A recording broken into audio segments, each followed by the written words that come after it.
the moment, the turnaround time from putting an application form in for disability living allowance, until they kind of make an award or choose not to make an award is taking anything up to 28 weeks. So that in itself's a massive, lengthy process. If you get the decision back that your child or whoever you're supporting isn't entitled to that, you can challenge it. But that challenge, again, takes up to another further 28 weeks to make a decision. So it's all of this time, without any income in terms of what people are actually entitled to, and just a massive wait for anything. And that's making the assumption that they make the correct decision in the first place. Welcome to the Nick Speaks podcast, where we speak up, speak out, and speak loud for the disabled community. Tune in every Tuesday, and don't forget to subscribe. And now your host, Nicholas Comstock. Hello, everybody. Welcome to the brand new episode of Nick Speaks, the podcast dedicated to the disabled community, where we speak up, speak out, and speak loud about the issues that matter to the disabled the most. I'm your host, Nick Comstock. You guys, I am so glad that you're joining me today on Nick Speaks. Today is a really, really, really big day for me and all of us here who work at Nick Speaks, which is just me and my producer, Kyle. So I don't know why I made it sound like more, but that's just me. I embellish a little bit, but it is a really big day for us because we have our very first international guest across the pond. I'm so excited. We're going to get to her and her story in just a little bit. But before I do that, I want to get into some show notes. I want to say, if you want to come on the show, do what my guest did today. Reach out to me at nickspeaksofficial@gmail.com and with the subject line podcast guest, and we will get you set up with a pre-call to get on the show. Also, we are now on Amazon Music and iHeartRadio, so it's an expansion of all of our platforms. So make sure you check us out and give us a 5-star rating. You guys, without further ado, I'm so excited to introduce our guest from the UK. She has not one, not two, not three, but 4 neurodivergent children. And yes, they are all biological. So you think having one was tough. Imagine having 4. And I am so excited to introduce Kelly Ann to the program. Kelly Ann, how are you doing today? I'm very good, thank you, Nick, and thank you for having me on the show. It's lovely to be here and to speak to you and all your listeners. So yes. It is lovely to have you, and I keep saying it's a huge day, and I kept saying that to you during our pre-call because it really is a huge day having you from the UK and getting to understand how things work over there in the UK versus here in the US. There are a little bit of difference there, but really it's basically the same. I say often all the time that it's on a shoestring, that those of us who receive government assistance are on a shoestring. And to find out that it's not really much different in the UK wasn't surprising, but kind of was at the same time, because you would think other countries would do better at taking care of their disabled individuals, but apparently we have some serious struggles even across the pond. So Kellyanne, why don't you tell a little bit about yourself and your family and introduce your kids, and then we'll get into some questions and have a good time. Yes, no, that's super. So obviously, I'm Kellyanne Riley-Smith. My background is teaching, and I have 4 children. And those 4 children, my eldest is Callum. He's 24 now. My daughter is currently at uni, obviously with support. She's due to turn 21 later on this year. And then my 2 younger boys are 14, and they're not 14, actually. That's a lie. He's 16, nearly 17. How bad is that? He's 17 on the 2nd of February. And then my youngest son, I just jumped straight to him. He's nearly 14. He'll be 14 next month. But like you said, they are all neurodivergent and they do have varying care needs in terms of the level of support that they need. So for example, obviously my eldest son, he is autistic. He has epilepsy. He has significant learning difficulties, and he has a care ratio of 2 to 1 at all times, basically, because he cannot be independent in any way, shape, or form. So he's very much a high level care needs, whereas my other children have a little bit more independence in the way that they can access what they're doing in day-to-day life, but they still need a lot of support in terms, I would have said, emotional regulation and getting through things perhaps that they don't quite understand and just needs a little bit of clarification. But like I said, with my background in teaching, this is the reason why I've actually kind of almost come full circle and doing what I'm doing now.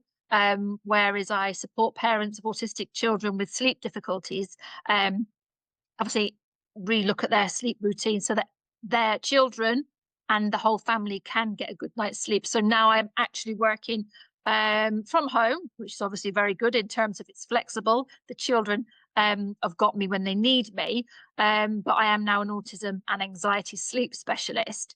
But it was the care needs and it was the growing care needs of my children that actually did lead me to having a nervous breakdown when I was teaching, because I basically, in a nutshell, I could not mentally cope. I could not juggle and balance the caring needs that I had going on at home in terms of obviously my professional responsibilities and what I needed to do during the day within my teaching role. So I did end up having a nervous breakdown. I ended up on medication. I ended up having to seek counselling. But eventually, obviously, I kind of came out the other side, if you like, of that.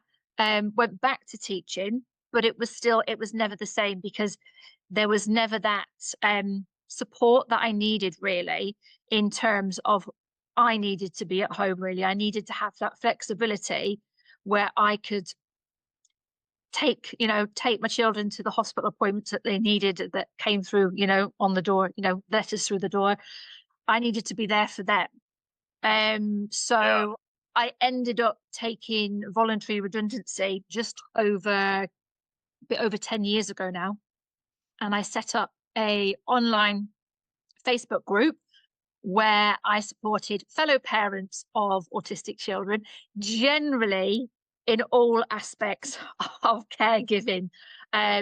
So I've obviously, I went through a lot. I found out a lot because a lot of things you aren't told as parents of, in my case, autistic children and neurodivergent children. You aren't necessarily told by the professionals that you would expect to have your back and expect to give you that support. You're not told about the things that you are entitled to. You're not necessarily told where to go for help.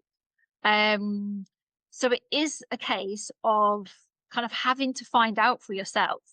So when I kind of came away from teaching, that was what I wanted to give back to fellow parents of autistic and disabled children, is kind of my knowledge of having to, which I found out ultimately through my personal experiences. And then obviously that Facebook group grew, and I ultimately ended up retraining and specializing in autism and anxiety with the sleep. So now I just support parents with their the sleep side of everything, because I think it's up to 83% of autistic children do actually struggle with sleep, whether that be settle into sleep or constant nighttime wakings. So obviously that was a big portion of all of those parents that were already in my Facebook group that I was supporting.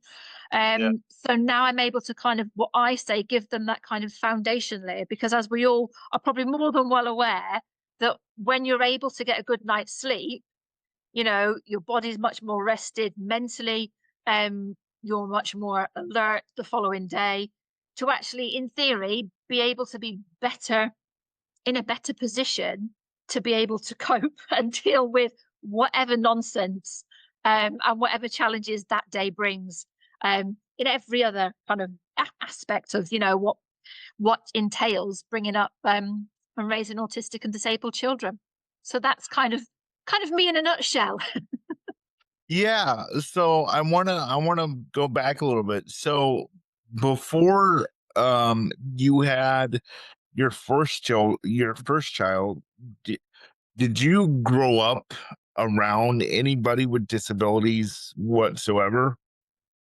um this is going to sound daft. Yes and no. Initially I'm going to say no, because at the time we didn't really, you know, I wasn't around disabilities or anything like that. However, as an adult, um, I say a lot of my family, my one of my sisters, she's been diagnosed, but as an adult with ADHD. Um, so, and equally, my mum, I hope she doesn't mind me saying this, but will ultimately um admit that actually she is more than likely autistic as well.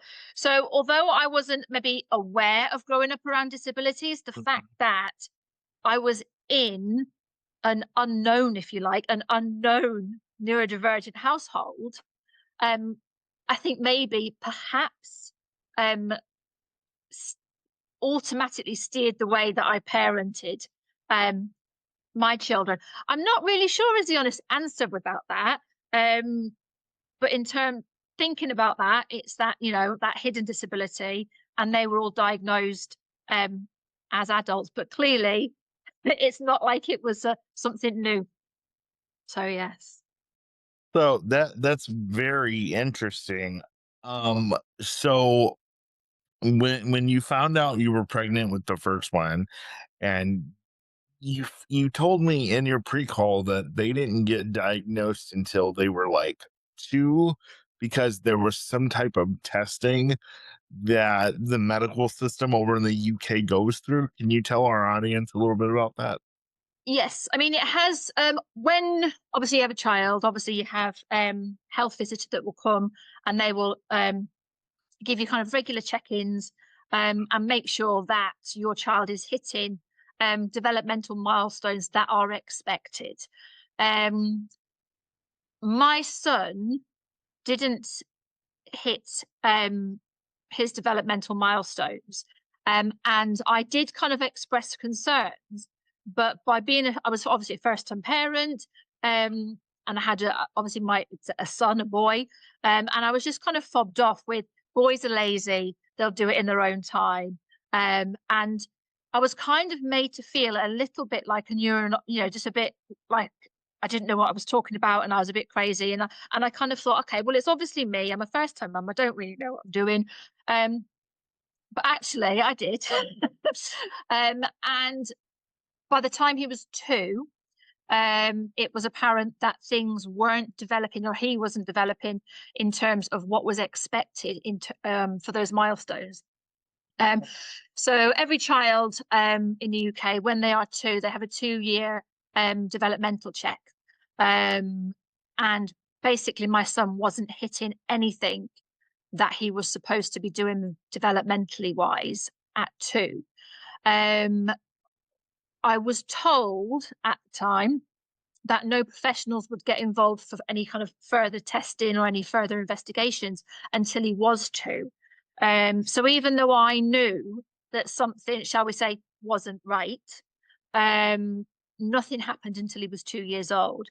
And then at 2 years old, it was like every professional under the sun just decided to get involved. And I had all these professionals to deal with. Um, but at 2, he was diagnosed with global development delay. He did have lots of tests, including genetic testing. But nothing came back out of the ordinary about that at all. Um, Wow. but it wasn't until he was 7 that he got his diagnosis of autism. Obviously, he was already diagnosed with global developmental delay. Then he was diagnosed with a severe learning disability. Um, then came his diagnosis of autism, and then much more recently, even though it obviously it was something that was happening for him throughout his life, from an early age, but more recently has become his diagnosis of epilepsy. Um, but yes, so nothing was kind of drawn attention to the fact that biologically there was anything going on that perhaps shouldn't have been, should we say. I'm always aware of being politically correct and saying something that maybe I shouldn't be shouldn't be saying. Um, You don't have to worry about that here. You're good. Say um, me too. but yes, so I mean, obviously, once he was diagnosed with autism, and quite rightly so, we know that obviously autism is a genetic um, thing. So consequently, obviously, all my other children are also neurodivergent. So by your second child, were you like, okay, is this gonna be were you like, okay, is this gonna be a pattern? And were you like Not shocked by the time your other two children were born? um again, yes and no. I know because we had a lot of difficulties with my eldest son when he was little, predominantly because we didn't really know what was going on for him. Um, I remember when myself and my husband were speaking about obviously extending our family and having more children, we did speak to the paediatrician at the time, obviously, that was supporting us with Callum, and that did ask, um, you know, if we're going to have any more children, what is the likelihood of them having the same difficulties as Callum? And because nothing was genetic, and obviously at that point he hadn't had his autism diagnosis, we were told that we would have just as much chance as having a disabled child as anybody else. So obviously we continued, and we then had our daughter. Now my daughter, in terms of her her care needs, is very, very different to my eldest son because she doesn't have any occurring conditions. So she doesn't have a severe learning disability. She doesn't have anything that, well, apart from autism, sorry, she doesn't have any of the difficulties that my eldest son has. So for obviously she has her own difficulties, but they're very, very different to my son. So as she was growing up, because we'd only ever had Callum, and because that was our only experience of children, she was so very, very different. So we obviously thought, well, okay, so this is what um, you know, a neurotypical child is like. But it wasn't until she was about 16 that she was quite late diagnosed, because she was, and in fact she still is, she heavily masks. She So for years and years, um, a lot of her struggles, unfortunately, unfortunately to say, went pretty much unnoticed. And it wasn't until she got into her teens um, that Wow. we realized that actually something else more is going on for her. And So then she when got she her was diagnosis. two, she passed all of her milestones then. Yep, everything. Yeah, everything developmentally wise. She hit. She was actually a very early walker.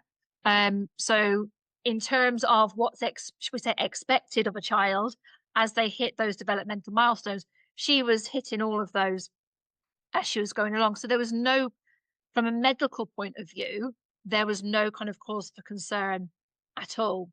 It was just as she got a bit older that actually we realised, something else is going on here. Yeah. Yeah, and it was probably because you think she was so good at masking it. 'Cause you say she's still good at that.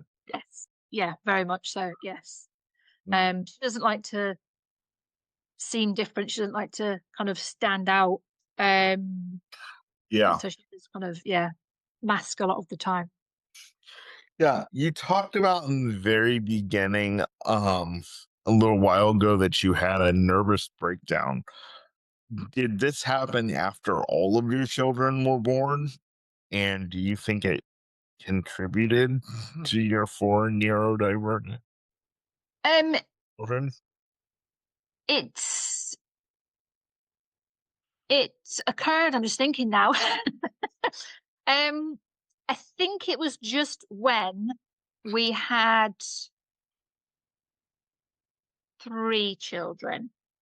I'm just thinking possibly two. I'm now desperately trying to think when it actually happened. Um, so let's go with two. I'm thinking it's two. Um, it was a lot of the time because, like I say, my eldest son has really intense care needs. He's very, very complex care needs. Um, so I needed to be at a lot of doctor's appointments. I needed to be making sure that he was um, basically having his needs met wherever he was. He started off at a mainstream school, which was, I'm not going to lie, which was horrific. Not the school itself, but the fact that that was a completely inappropriate place for him to be. Um, So it and what special ed program? They didn't have a special education program there? not that was any good for him at all because of his complex needs. Um, Sure. we like I say, and it's great looking back because obviously everybody, through your journey, you learn a lot, don't you? So in hindsight, he should have Yeah. never even started a mainstream school. He should have gone straight into a specialist provision. But we actually were we were badly advised by the professionals that were supporting us at the time. And I was told that it would be easier to get him into a special school or a specialist setting if he went into mainstream first, um, and then he couldn't cope, as opposed to try and get him into a mainstream, sorry, not a mainstream, sorry, a specialist provision straight away. So I followed the advice of the professionals, and it couldn't have been. It's one of the things I regret the most is not being able to get him into a specialist provision from the word go, if you like. Um, because obviously he'd have had such more, that early intervention would have been, I Sure. think, beneficial for him. Um, but just to put it into context, his first day of mainstream school, um, he came home with a black eye because a black eye, and he would have been 4. He came home with a black eye because he'd been left unsupervised. He'd fallen and he'd gone straight into a table, and the corner of the table had gone straight into his eye because he wasn't being watched.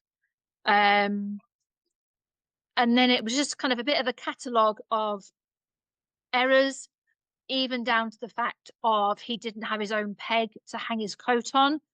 And when I questioned the teacher about it at the time, she was like, but he can't hang his coat up. I said, but that's completely irrelevant because he should have a peg to hang his coat up on, just like all of the other children in the That's rest of the class. ridiculous. That's ridiculous. Wow. Um, I mean, Okay. when he was at nursery, I was told that he wasn't allowed in the Christmas concert because he would make too much of a noise and it would disturb and it would be a disruption to the rest of the parents who'd come to watch their children. Wow. So he was real. My goodness. I'm so sorry that you No, went. but I mean, thankfully, like I say, I found that was happening before the Christmas concert. And I said, well, I didn't say I'm really sorry because I wasn't sorry. I said, no, I said, my son is going to be in the Christmas concert, just like everybody else's child is going to be.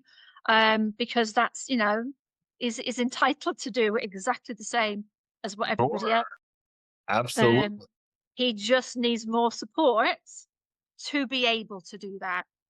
So he was actually in the Christmas concert and he thoroughly enjoyed it. Ironically, if you could see him now, Christmas is actually something he talks about every day of the year. Santa is his absolute favorite, and he just adores Christmas. That's Anybody that knows awesome. him, anybody that knows him knows he's very much into two things: is Christmas and tractors. Um, but That's yeah, he was in that Christmas concert. I love that, and I love your advocating for him because I'm sure you got a whole lot of heat because of that. Um, and I'm sure you didn't care because he was in the concert. So Yes. that's awesome. So let's talk about, because you said because of your four neurodivergent children that you and your husband had to eventually come out of the public work sector and start working for yourself. Can you talk about why? And well, I mean, we know why you had four kids with disability, but can you talk about how that went into effect and what you went through making those decisions and how you came to that decision? Yeah. I mean, for me, obviously, it is a kind of accumulated over quite a few years because obviously I'd had my nervous breakdown. I did go back to teaching, um, but I still didn't have the flexibility that I needed to be able to also be at home and Sure. take care, obviously, of my children's needs. I did initially reduce my teaching hours, so I did go part time. But even at part time, there was still not enough flexibility for me to be able to give 100% to my children. And it kind of what really kind of switched in my head was I was working late. I was giving so much to everybody else's children that my children were suffering. And as much as I love working um, with children, and I did love my time teaching when I was in front of the actual students, it was a case of I can no longer do this because it's not fair on my children, for me to be putting somebody else's children first, if that makes sense. Um, They 100%. so when the opportunity arose, when I was thinking about this, they were at the school I was working at, they were having to get rid of some staff. So when it came to the point of voluntary redundancies, before obviously they forced people to have to go out, they did kind of send an email around and say, if anybody is thinking of, leaving, if you'd like to take voluntary redundancy, and that was kind of like my get out, that was my get out clause. That was my that's my signal. That's my time. So I took that, and obviously I was able then to have much more flexibility at home. For my husband, he kind of finished his work. That would have been back at the start of 2002. Um, and that came about simply because, again, um, I was kind of getting, well, obviously, which time we obviously got the four children. My time divided between the four children was getting very pulled, between different areas. So I had Or appointments for one child, appointments for another child, meetings for one. Um, and just and that's obviously just on top of the regular, school runs, just the day-to-day parenting thing, which is never easy by or itself anyway. Um, and he used to work quite long hours, which saw him leaving the house quite early in the morning. So he was gone for about 6 o'clock in the morning, and then sometimes he usually came home for around about 5 o'clock.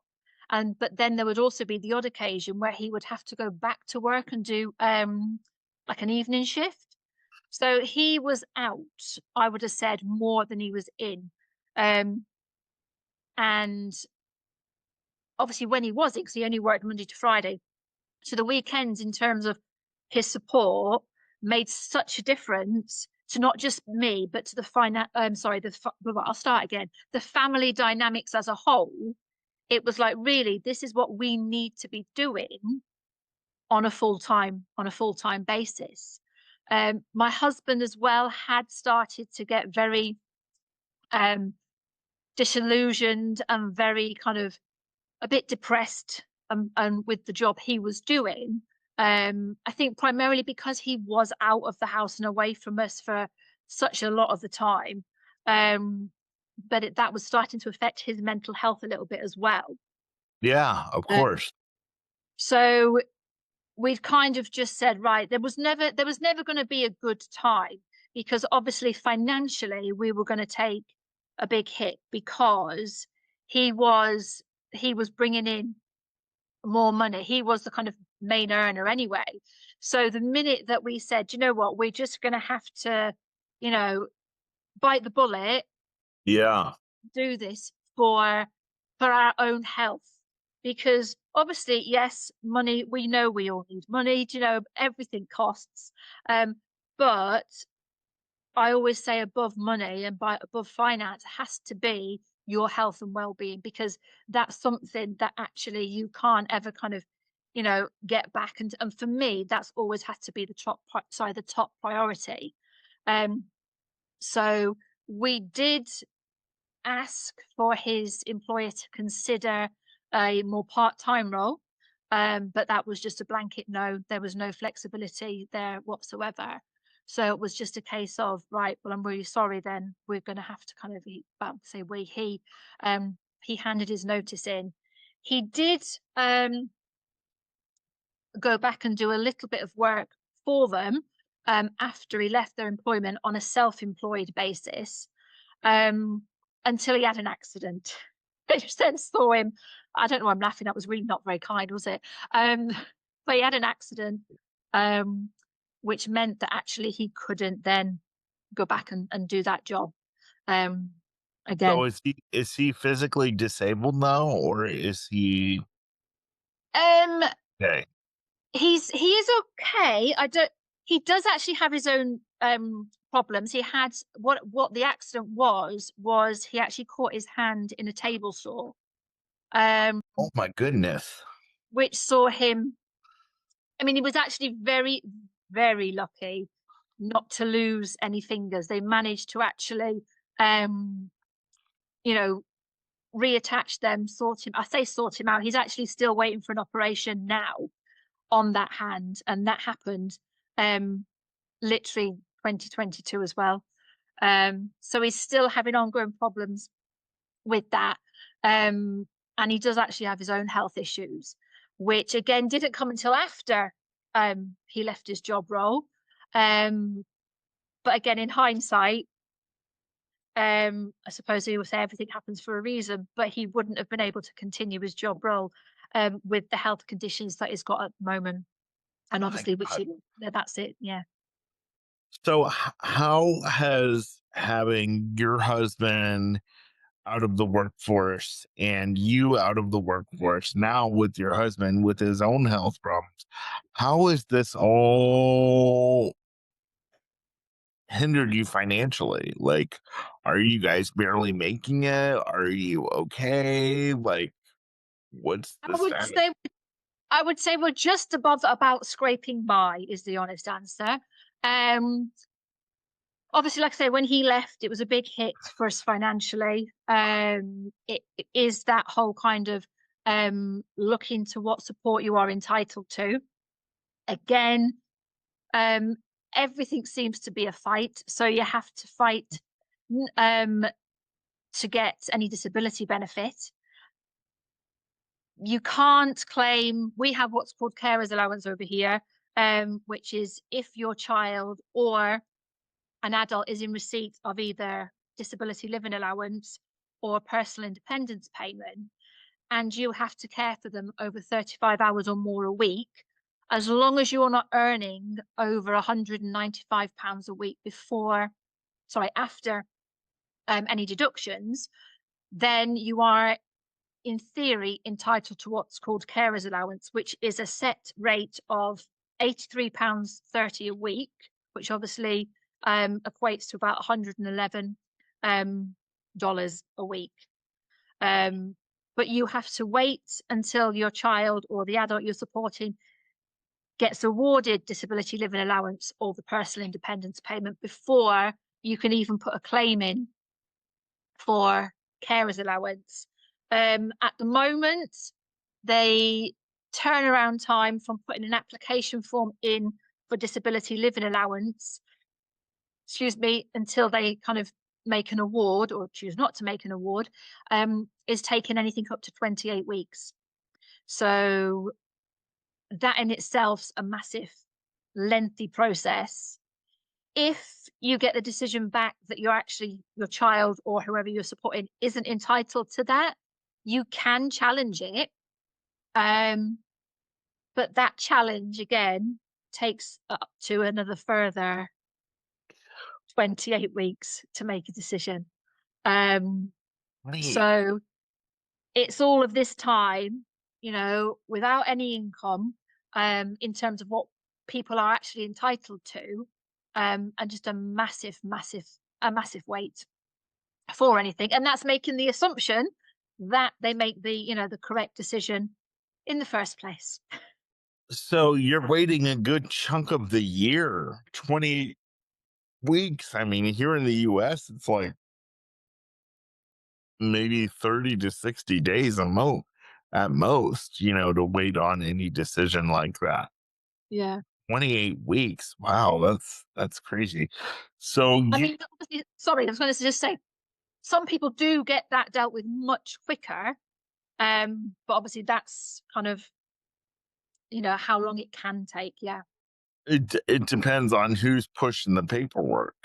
absolutely. It depends on whose desk that paperwork lands on. Yeah. My gosh. So you guys basically live off of that $111 pounds in the UK a week off of that for 4 children. Now, does that amount increase? Is that per child or is No. that's Um, all of them? yes, you can only claim carer's allowance for one individual, regardless of how many you actually support. Um, there are obviously other benefits that people could be entitled to, but a lot of them are means tested. So, like I say, carer's allowance is means tested. Disability living allowance and personal independence payment, which obviously for the disabled individuals, that's not means tested, but every other benefit obviously is. So whilst it's there, it's not necessarily accessible to all families depending on, you know, income level. Wow. I want to go back to something you said earlier because you said your 14-year-old, I believe it was, needs 2-on-1. He needs two people to My help. 20, he's 24. Yeah. Yeah. Yeah. So he needs two people. So how does the UK deal with that? Because I know here in the US, especially here in Ohio, specifically where I am, they do have 2-for-1 staffing for some cases, but I know it can be very different over there in the US. So, do you have caregivers come in at certain times? How does that all work? In terms of my son's care package, we are very, very fortunate. I have had to fight for that. But he does have a very good care package where now he goes out to like a day provision where he is supported, like I say, on that 2-to-1 care ratio, on a Monday and a Tuesday. He then goes to a respite provision on a Tuesday, Wednesday, Thursday, where again he is supported um, by staff, both in-house, obviously, and out in the community. And then he also has care workers, support workers who come into the house and either support in-house, or again, take him out to do various activities. And he has some support workers that come to take him out on a um, oh, I can't even think, on a Friday and a Sunday. And that is all part of his care package, which is obviously provided by the local authority, so our local council. Wow. Okay. So when you say they take him out, does he not live with you certain days during the week? Because I know you talked about in your pre-call, like they have these houses where people can go live for 2 or 3 nights a week and give the parents a break and all that. So does he Yes, participate in that? he does. That's his respite provision as well.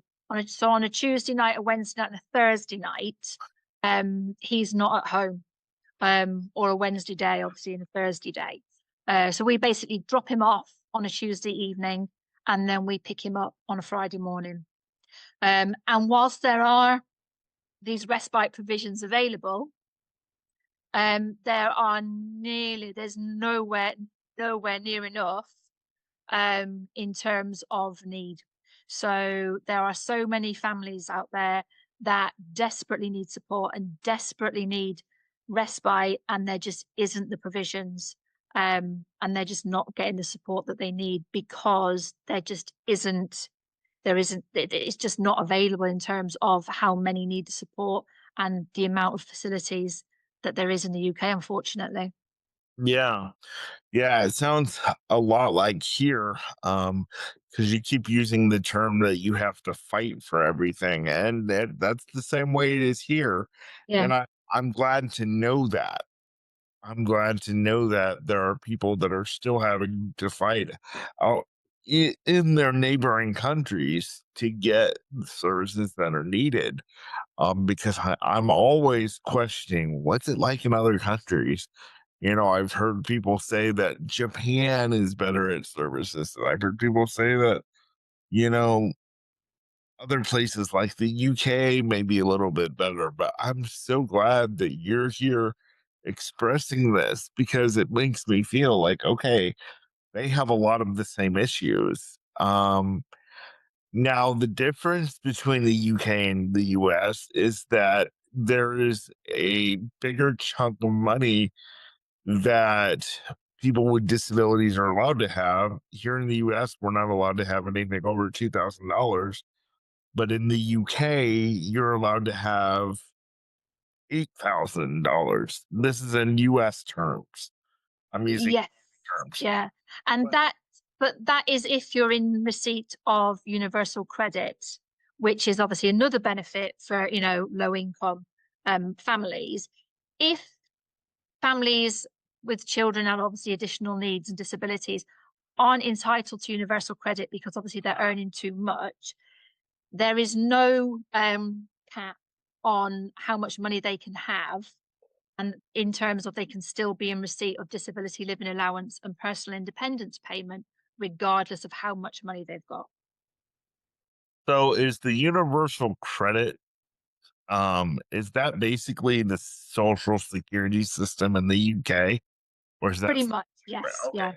So so if they're not entitled to that, then there's no, like there is here, if you're not entitled to social security, there's no cap into what you can have. Yeah. But if you're entitled to that, you're only entitled to 8,000 US dollars here in the UK. And then here in the US, you're entitled to nothing over $2,000. And you can still have a house and a car too in the UK, but you can't have anything else over that once No. you So have that if house you're and in car. sorry. No, go ahead. We're No, I both was going just going for each to other. say, if you're in receipt of obviously universal credits, anything over, like I say, the equivalent of 8,000, it starts to affect how much benefit you can get. Right. Right. And is the medical system kind of the same over there? Like, do they pay? Now I know you have no experience with wheelchairs and different stuff, but do people with disabilities have some type of Medicaid system over there where it's different? as well? Um, we do have obviously the National Health Service, the NHS. I mean, that's under a lot of strain, but that's a whole different conversation. Yeah. um, but there is wheelchair services within that, and they do provide, or can provide, should I say, wheelchairs. Um, when eldest son was very young, he did actually have to have a specialist buggy and then a wheelchair. And those did come from the wheelchair services, and we did get those effectively free of charge through the NHS. Um, Again, it is a bit of a waiting list. Um, but there is that support there. It's just again the waiting lists. And the fighting that you have to do for it, which is basically no different than here in the US. You have to do all kinds of fighting for everything, and they want you to do hours of paperwork and hours of phone calls. And Oh, yeah.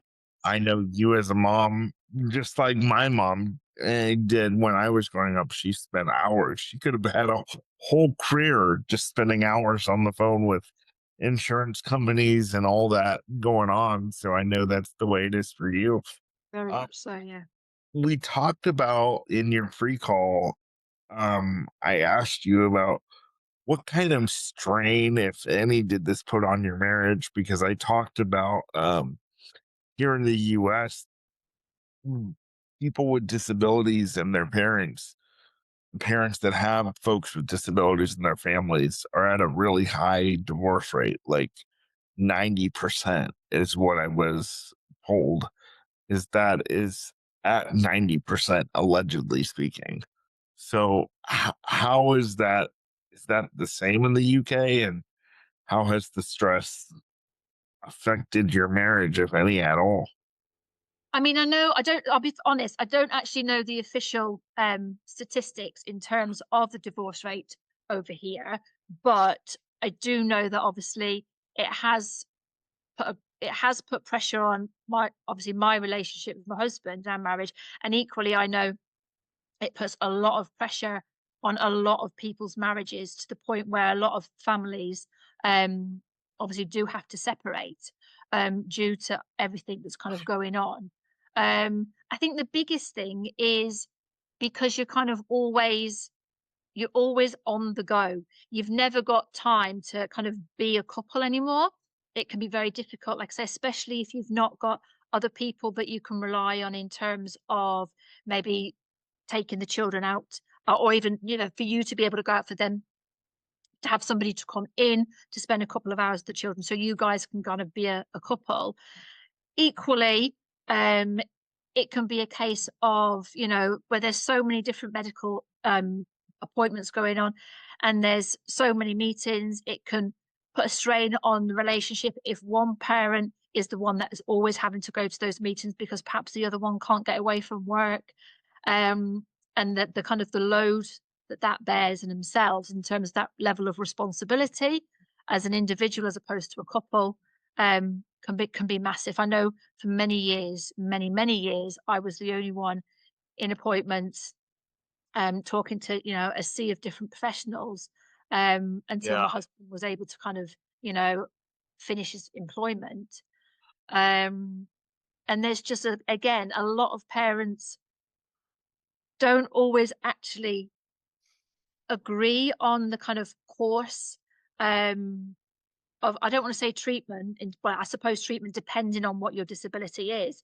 Um, but that course of progression in terms of support, I know, obviously I support a lot of families where, one parent is saying, I can see all these problems and all these difficulties that my child's having, but my husband won't accept it. My husband won't accept that there's something, I want to say wrong. It's not wrong, but you kind of get the, I hope you get Right. the You gist get without the me gist. being, Yep. yeah.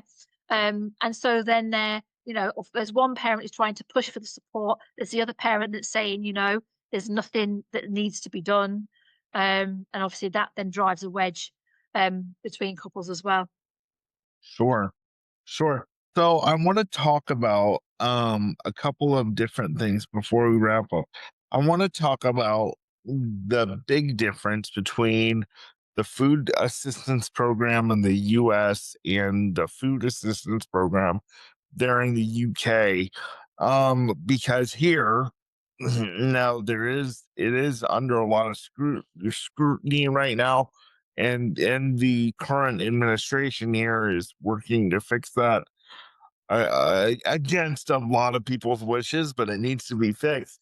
But there in the UK, you're not given a food card with a certain amount of money on it. Tell everybody what the difference is between the UK and the US.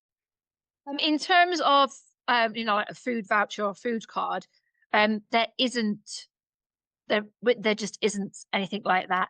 If people are on a low income, obviously they get those benefits, but that's just paid in cash. And ultimately, people can go and spend what they want on whatever food they want. Um, if they are struggling, there are food banks where you can go to get support where those food items are either free or extremely low cost. But in terms of kind of, you know, the government managing what you are actually buying, they don't. Oh, the UK does not manage that. They can't say like they don't say like you can't have soda, you can't have they don't No. say that. There- Do you wish that there was kind of I mean, how do you feel about that? Um, I'm glad that there isn't, to be honest, because I think it puts an added level of pressure on people that actually, at the end of the day, regardless of, income, we're all human beings. And actually, we should be entitled to eat and drink whatever we want, Yeah, um, rather than somebody stipulating, you're on a low income, therefore you're not allowed this to eat and drink. You've got to eat this, and this. yeah, And I think it comes down to, personal choice is everything, I think. right. So is the cash distributed based on, how big the family is, or is it just one size fits all, or how does that work? For those people, like say, who are eligible for universal credits, there is different amounts paid for different things. So obviously, if you're a couple, um, this is where I do not know the amounts off the top of my head. That's But if fine. you're a couple, obviously you get a little bit more than a single person, but you also get a set amount for each child that you have. Um, if those children do have disabilities and they are in receipt, like I said, as we said earlier, of that disability living allowance or personal independence, depending on what level of award they get for that, so depending on how much money they get from the disability living allowance or PIT, will depend on how much they get from the universal credits for each of those children. So you'll get a set amount for each child, then you'll get a little bit extra if you've got a disabled child on a low rate disability allowance, and then you'll get a higher rate from them if you've got a disabled child on a higher rate of that disability living allowance. Wow, this is so complex and interesting. Um, so you've got 4 of your children, some of them are grown, some of them are still in the middle. What plans do you have? And I know I kinda didn't discuss this in the pre-call, but that's kind of the great thing of having this podcast, you just have normal conversations. Because I tell special needs parents all the time, you need to have a plan just in case, you pass away or if your kid comes out to you and says expresses the idea of, "Hey, I wanna move out," but especially with the one that's not able to do that, Yeah. what kind of plans do you have in place, after you're gone, if any? Have you thought of that? It's it's something that we think about an awful lot because obviously because he has such high care needs, because we are with him, we have to be with him all the time. It is a case of, that question, who's gonna do what I do when I'm no longer here? Who's gonna look Right. after him? after we've gone. Um, and the honest thing is, at the moment, we don't actually have a solid plan.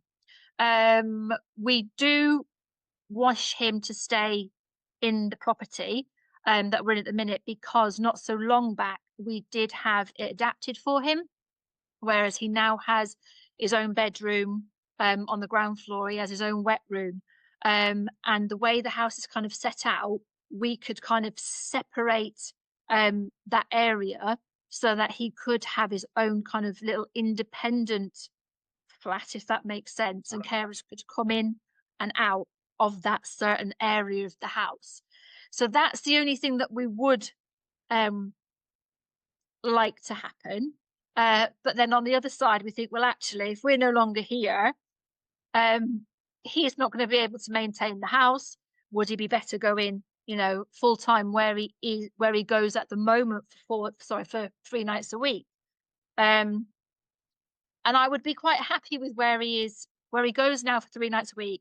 They're great with him. He really enjoys going, and I would be quite happy for him to go there full time once we're no longer here, because that wouldn't be a massive change for him. It's just the finer details that we need to iron out. But like I say, it is a regular conversation that we do have. Yeah, That's good, and I'm glad you guys are able to kind of go through that, and it's not just the we'll cross the bridge when we get to it mentality. Because I tell parents all the time that that's kind of an awful way to look at it. Because then sometimes your special needs child is stuck at the bridge and they don't even know, and then they're left, either the state's left to figure it out, or whoever is next of kin that you make, they're left to figure it out. I want to ask two more questions and then we'll wrap it up. I want to ask, like, how have your children dealt with everything? Have they ever felt like mom and dad's given more attention to one than the other? And how do you shift up their attention so they all four of them feel like they're getting the proper attention? Have they ever felt like one's getting more attention than the other? absolutely, absolutely. Like I say, with my eldest son being so complex and having such high care needs, Sure, that is where a lot of our time is spent. It's not as bad now because we've got a lot of support in place, and obviously all of the children are that little bit older, so they have sure, a better level of understanding of why we're having to, spend not as much time with them. Um, but especially when they were little, it was very, very different. Sorry, different and difficult. So it was a case of trying to explain to them that it's not, this is where we have to be, not that we kind of love them any more or any less, than you guys. Everybody's the same, but just that he needs more time. And over the years, we kind of did things where, when my eldest son wasn't here, we would make sure that we were doing something specifically, that the other children wanted to do, that they wouldn't have necessarily been able to do when we when Callum is at home. Um, we also got young carer support, because obviously they did take care, and then still do in some aspects. They help take care of him. So we've had a lot of support over the years from the young carers, where they would also go out and talk to other young carers so that they didn't feel quite so isolated, and that they would have support through that group as well. But what we try to do as a family now, and which obviously it's taken a while to get in place, but obviously that we are a family of six. But during the week, sometimes we are a family of five. Sometimes we try and be just a couple. So, as in me and my husband. So, we try and do things as a family of six. We try and do things as a family of four when my eldest is at respite. And then ultimately, me and my husband try and do things as a couple so that everybody is getting kind of the attention that they need to kind of sure, foster those positive relationships, really. sure. Yeah, absolutely. And that's very needed because I know just from my own experience, me having five brothers, and I'm sure there's times that even though they all had to help with my care eventually, I'm sure that there's times that they felt neglected, and I'm sure there are some relatives out there of special needs kids and adults that have felt neglected because the parents are focused on that. So that's why I wanted to ask that question. So that's good that you had to explain that and you've had to let them know, hey, we don't love you any less. We don't love you any more than this person, but our time is needed here because Callum's issues are so much more severe. Yeah. I want to talk to you before we go about the Facebook group that you started and what encouraged you to do that. I know you talked a little bit about it in the beginning, but I want to kind of expand on that and tell everybody about it. Because, like I say, the kind of main reason behind the Facebook group was I wanted to make sure that no parent ever felt the way that I did when I was in my early stages of bringing a child up, with no guidance, and with that child having significant needs. So like I said, I had to learn an awful lot of things as I went on, how to fill in forms, how to kind of approach different people, knowing what I could um, get, knowing what I'm entitled to, both as a parent, both as a family, and obviously what my son was and still is entitled to. Um, and that took, like I say, a lot of time. Within all that, that was part and parcel of part and parcel of my breakdown of kind of feeling that despite having all these professionals around us, Yep.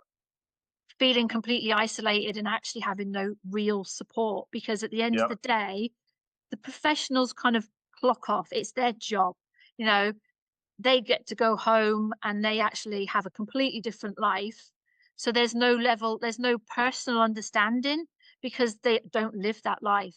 So I wanted to give back to other parents so that they never had to kind of feel that there was no support out there, so that there was always somebody to talk to. Whether it just kind of come in and say, look, this is what I'm having a hard time with, guys, or equally, does anybody know where I can get this? Or I'm needing to do this. Has anybody done it before? Can you give me any advice?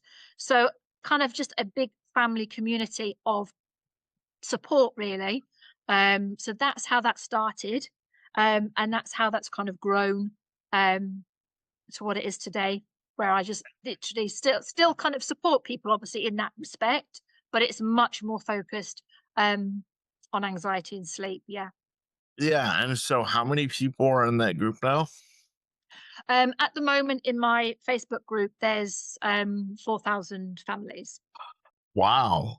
And you've been able to help a lot of them, I'm sure. And yeah, it's just so important to have the help of parents and other advocates. That's why parents and self advocates are so important because the system, just like in the UK, is complex here in the US. And you have to know what forms to fill out, who to talk to, who not to talk to. And don't take everything that you hear as gospel because you're going to hear different versions from everybody. Absolutely. So, Yeah, completely. yeah, it's very important to make sure you have all your ducks in a row. And even though the ducks can get sometimes misaligned from all the advice that you may hear, make sure you're hearing the advice from the right people. One final question, I promise. What are some things that you would like to see improve in the UK for people with disabilities?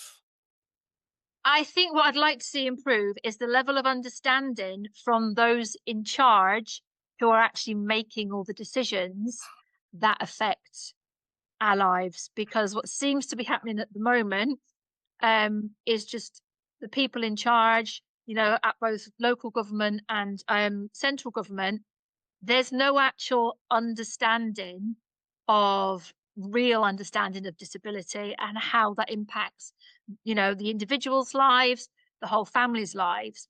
So that's what I would really like to see, that level of understanding improved. And actually then that understanding used to facilitate the things that need to be put in place. So the additional support in schools, the extra specialist provisions for education providers to understand um, neurodivergence. And I could go on and on. But I Yeah. think it starts with that general level of understanding. Yeah, the general level of what, people with disabilities go through is is very important. And I think we have the same problem here in the US, is that we have people in power who have no idea what people with disabilities and what families go through on a daily basis. And they're making decisions and denying equipment, and making the red tape so difficult that it's impossible for people to live that have disabilities fulfilling lives as people without. And so this is great that I'm hearing this from the UK, because I can say the people with disabilities in America aren't so far off from the UK, and we're not alone because it's going on. Well, I am so glad that you joined me, and we're gonna have Kelly Ann's Facebook group in the show notes, because I want as many of you as possible to go check her stuff out. And she's gonna have a bio and everything else. And I just really hope that this opens eyes not only to those in the UK, and those of you in the UK, hello, come subscribe, welcome. And I'm so glad, Kellyanne, you were able to be here. Any last advice before we sign off today? The only thing I would like to say is, obviously, any parents obviously listening out there, is just to keep fighting for your children, because they do need you. Even on the days, when you feel like you can't go on, you're doing nothing wrong. You're fighting against a system that is set up, not for our children and for our vulnerable, individuals and disabled people. So just keep going. That I couldn't have said it better myself, and that's perfect.